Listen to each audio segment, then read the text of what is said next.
नमस्कार, मैं हूं दुष्यंत प्रताप सिंह और हर कालखंड में प्रभु श्री राम की चर्चा, हर समय प्रभु श्री राम की चर्चा हम न केवल विश्व में बल्कि ब्रह्मांड में भी हमेशा श्री राम के स्वर गूंजते रहते हैं और बाबा गोस्वामी तुलसीदास जी ने उसे घर घर में पहुंचा दिया।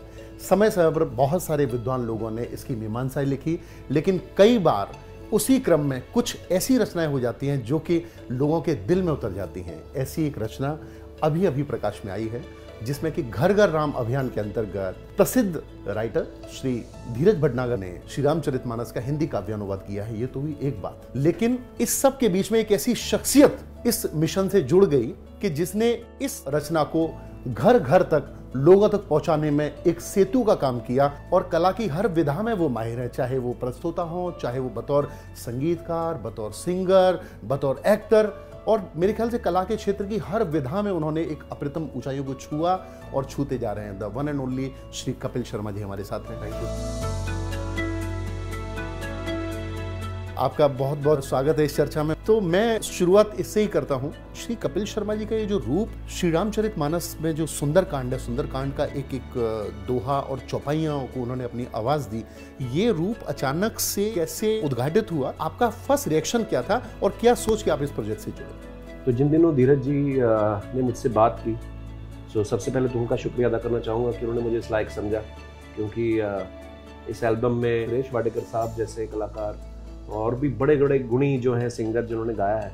तो मैंने धीरज जी से यही कहा, मैंने कहा सर आपको लगता है कि मैं इंसाफ कर पाऊँगा? बोलते बिल्कुल, हमने आपका गाना सुना है और हम चाहते हैं कि आप गाएं। सो उन दिनों जब ये रिकॉर्ड हुआ था, क्योंकि आप ही ने रिकॉर्ड किया था, आपको पता है, उन दिनों में मेरी फिल्म की वजह से मैं कभी टोरंटो, कभी साउथ कोरिया, और फिर बहुत उन दिनों बिजी शेड्यूल चल रहा था, साथ में शो का शूट। पर मेरा मन बहुत था कि मैं ज़रूर गाऊँ, अगर जितने दोहे दिए गए उतने नहीं तो कम से कम जितना भी कर सकूं समय के हिसाब से। सच में कहूं तो मुझे पहली बार अपनी आवाज़ अच्छी लगी है। पता नहीं, ये भगवान राम की कृपा है, शायद उसी वजह से। सो बड़ा थैंकफुल हूँ मैं आप सबका, धीरज जी का, कि जिन्होंने मुझे इस लायक समझा और मुझे भी एक मौका दिया अपनी हाजिरी लगवाने का। तो बचपन में जब हमारे नवरात्रे चलते हैं तो हमारे पास शिव मंदिर होता था, वहाँ पर राम कथा होती थी, तो सब बैठ के गाते थे, किताब लेके सब पढ़ते थे। तो उस समय समझ तो नहीं आती थी, तो पर हम जाते थे रोज, है ना, 7-8 दिन 9 दिन जितने चलता था कार्यक्रम।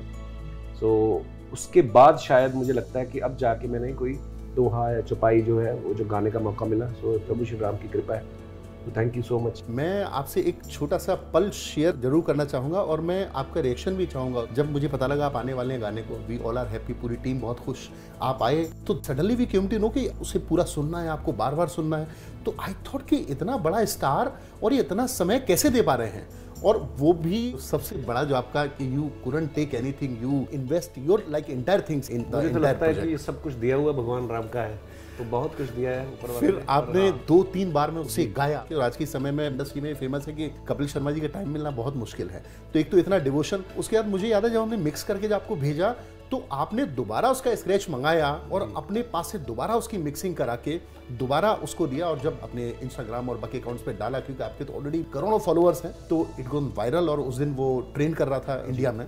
तो मैं जानना चाहता हूँ, ये परफेक्शनिस्ट मिस्टर कपिल शर्मा के पीछे की क्या कहानी है? सर मुझे ये लगता है कि जो मैं अपना काम करता हूँ, हालांकि इसमें भी हम लोग बहुत मेहनत करते हैं, कॉमेडी शो बनाना बहुत ही मुश्किल काम होता है, specially if you are making 2 episodes in a week. हमारी सारी टीम काम करती है, हम भी लगे रहते हैं, पर फिर भी कहीं ना कहीं हम एक अपने कंफर्ट जोन में हैं। जब गाने की बात आती है, so I am not a professional singer, मुझे वक्त लगता है नोट्स उनके पकड़ने के, और म्यूज़िक ऐसी चीज़ है, आप जितना सुनते हैं उसको, जितने आपके नोट्स दिमाग में बैठ गए, उसके बाद बड़ा आप इजीली गाते हो, और आपको लिरिक्स तो वैसे ही दिमाग में होते हैं। और जब रामचरितमानस का ये जो हिंदी अनुवाद किया धीरज जी ने, जब इसको गाने की बारी आई, तो क्योंकि आपको ऐसा मर्यादा में रह के गाना है और आपको कोई भी ऐसा शब्द, उसका उच्चारण जो है वो इधर से उधर नहीं होना चाहिए। तो मेरे मन में ये चीज़ें थी कि यार ये पूरे देश में लोग सुनने वाले हैं, तो ऐसा ना हो कि कुछ ऊंच नीच हो जाए। तो इसलिए मैं चाहता था कि उसको और सुनूं, उसको वक्त दूं, मेरे दिमाग में सारे नोट्स बैठ जाए, शब्द मेरे दिमाग में बैठ जाए, और फिर मुझे देख पढ़ के रिकॉर्ड करने की जरूरत ना पड़े। तो यही कारण था सर। आई थिंक सब ऐसा ही करते होंगे। आपके इस श्रद्धा, समर्पण और आपका जो परफेक्शन, इसके पीछे जो मेहनत है, उसको मैं दिल से प्रणाम करता हूँ और माँ सरस्वती से प्रार्थना करता हूँ कि ये आपका समर्पण और ये जो परफेक्शनिस्ट जो एक आपको मैं जान पाया हूँ, वो और बढ़ता चला जाए। ये तो आप जैसे कलाकार मिलना भी भाग्य की बात है। शुक्रिया सर। धीरज जी ने जब इसका अनुवाद किया, और ये हिंदी काव्यानुवाद है जी और ये बिल्कुल सरल भाषा है जैसे हम जी। अभी बात कर रहे हैं, तो जब आपको स्क्रिप्ट मिली, जब आपने उसको सुना भी, जो अंडरस्टैंडिंग थी एक mister perfectionist mister Kapil Sharma के दिमाग में, वो धीरज जी के लिए या रामचरितमानस के लिए या ये हिंदी काव्यानुवाद है इसके लिए क्या था वो? नहीं, सवाल मेरे मन में कोई नहीं था सर। सवाल मेरे मन में यही था कि अच्छा मुझे सीरियसली ले रहे हैं इसके लिए, तो बस यही था। और बाकी मुझे भी बहुत अच्छा लगा जैसे आपने बताया कि बड़ा आसान भाषा में है। तो जैसे मैं बचपन की बात बता रहा था कि जब हम लोग पढ़ते थे तो वो नहीं समझ आते थे, शब्द नहीं समझ आते थे। तो आई थिंक ये बड़ा अच्छा प्रयास है कि जो हमारे बच्चे हैं, यंग जनरेशन है, वो अगर रामचरितमानस को पढ़ पाए आसान भाषा में, तो घर घर राम जैसे आपने कहा, ये घर घर पहुंचनी चाहिए ये बात। तो ज़िंदगी का सार है इन चीज़ों में, अगर आप पढ़ लेते हैं तो आई थिंक ज़िंदगी जीनी थोड़ी और आसान हो जाती है। सो सवाल मन में कोई नहीं था, बस प्रभु राम का नाम लेके हमने शुरू कर दिया और अच्छा हो गया सब। आपका एक आध्यात्मिक पहलू भी है, आप बहुत थोड़ा सा अध्यात्म से भी जुड़े हुए हैं जी।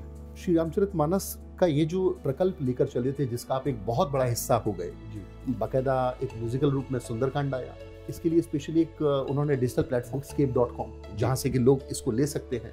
जी लेकिन कहते हैं कि प्रभु श्री राम से वही जुड़ता है जिसमें प्रभु श्री राम की कृपा होती है बिल्कुल। या उसके मनोभाव होता है।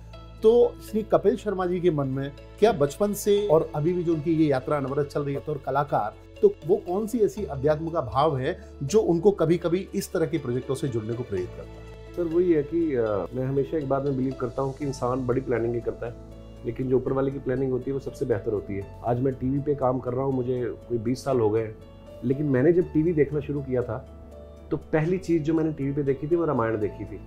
मैंने रामायण पढ़ी नहीं थी, लेकिन मुझे एक एक किरदार का इसलिए पता क्योंकि मैंने रामायण देखी थी उस समय जब टीवी पे आती थी रामायण। बहुत छोटे थे हम लोग, 80s की बात है ये। पता नहीं शायद यही कनेक्शन है कि पहली बार टीवी पे जो कार्यक्रम देखा वो रामायण था और फिर हम भी टीवी पे काम करने लग गए। मैं बड़ा भगवान में बिलीव करने वाला इंसान हूँ, तो मुझे लगता है कि अच्छी चीज़ें जो आपके पास आती हैं भगवान ही आपसे करवाते हैं। तो शुक्रगुजार हूँ ऊपर वाले का, प्रभु राम का, कि मुझे भी सुंदरकांड गाने का थोड़ा सा मौका मिला। तो उम्मीद है सबको, दर्शकों को पसंद आया। क्या मैं ये समझूं कि ये जो धीरज जी की आध्यात्मिक यात्रा है, तो उसमें शायद आगे भी हमें श्री कपिल शर्मा जी के सहयोग से रामचरितमानस के बाकी जो खंड हैं, तो क्या कुछ ऐसी कुछ प्लान है कि कुछ आगे कुछ बड़ा और आने वाला है? जी बिल्कुल, मैं बहुत खुशी से करना चाहूँगा। और धीरज जी का बहुत बहुत धन्यवाद, इतना प्यार देते हैं वो और मुझे मौका दिया इतने खूबसूरत दोहे गाने का सुंदरकांड में। और आगे चल के भी कभी ऐसा कुछ हुआ तो मैं हमेशा तैयार हूँ सर। तो और क्या चाहिए। आपके जुड़ने से, धीरज जी के नेतृत्व में इस प्रोजेक्ट को बहुत पब्लिक ने पसंद किया। एक बहुत बड़ा शो ऑर्गेनाइज हुआ था दिल्ली में, राजनाथ जी आए उसमें, जी मैंने अनुराग ठाकुर जी और पूज्य शंकराचार्य जी आए, उन्होंने लॉन्च किया उसको और स्पेशली वहाँ प्रॉपर सभी लोगों ने सुना।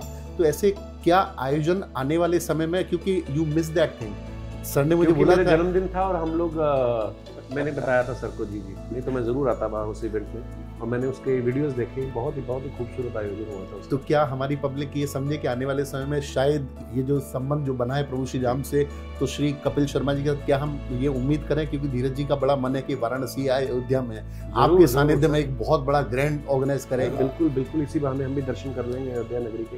तो दोस्तों, ये थे बहुत ही सरल व्यक्तित्व के धनी, और कहते हैं वृक्ष जितना फलदार होता है उतना ही ज्यादा झुकता है। हमारे देखा है तो विश्व में इस समय भारतीय कला जगत का प्रतिनिधित्व कर रहे आदरणीय कपिल शर्मा जी, जो प्रभु श्री राम के लिए समर्पित होकर उन्होंने अपना कीमती समय तो दिया ही दिया, साथ में अपनी आत्मा को उसमें उड़ेला, और वो आप सबके सामने आप सब लोग सुने। यूट्यूब पे आप अगर जाएंगे, निशाचर गण पतंगों से रघुपति बाण कृशान समान, धीरज धरो उर में जननी, जल गए जान जातु धाम। मैं एवरीडे इवन में सुनता हूँ, लेकिन जाते जाते कपिल शर्मा जी, मैं चाहूंगा आप अंत करें इस बात का। बेसिकली शो आपके लिए है, ये जो टॉक शो है, आप उनसे कुछ भी अगर कहना चाहें घर घर राम को लेकर और रामचरितमानस को लेकर, तो मैं चाहूंगा 2 शब्द आप जरूर। वही मैं एक बार फिर से धीरज जी को धन्यवाद ही कहना चाहूँगा कि इतनी खूबसूरत चीज़ के साथ जो है मेरा भी नाम थोड़ा सा जुड़ गया, मेरा भी थोड़ा सा एक सेवा हो गई, हाजिरी लग गई। और मैं एक दिन अपने दोस्त के साथ बैठा बात कर रहा था। मैंने कहा हमने अपने बचपन में रामायण देखी है, टीवी पे आती थी, तो हमें इसलिए रामायण के बारे में पता है ना, उससे कितना कुछ सीखने को मिलता है जो हमने रामायण देखी। मैं सोचता था कि आजकल के बच्चों के लिए क्या है, कुछ ऐसा आना चाहिए चाहे वो दोबारा टेलीकास्ट कर दे या कुछ कोई नया कोई बनाए।